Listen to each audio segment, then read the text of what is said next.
Mária a Michal sa konečne odhodlali navštíviť Súľovské skaly. Ich plán bol jednoduchý.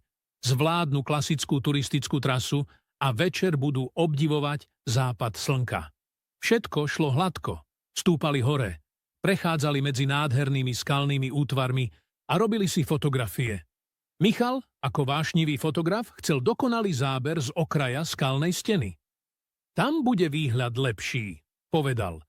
A napriek Máriiným varovaniam odbočil z chodníka. Po chvíli stál na úzkej skalnej rímse. Sústredený na hľadáčik fotoaparátu nevidel, ako sa pod ním začali drobiť kamene. Naraz sa skotúľali dva balvany a Michal stratil rovnováhu. Zachytil sa o skalný výčnelok, ale uviazol. Mária spanikárila. Zavolala na Michala, ale nemohol sa pohnúť. Našťastie okolo prechádzal iný turista, ktorý mal pri sebe lano a vedel, čo robiť. Spoločne Michala vytiahli.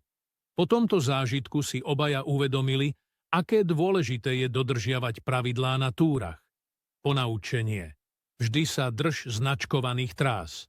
Akékoľvek odbočenie môže byť nebezpečné a pripraviť ťa o cenný čas či zdravie. Ak nesleduješ môj profil, pravdepodobne už nebudeš počuť ďalší príbeh. Ale ak áno, tak zanechaj srdiečko.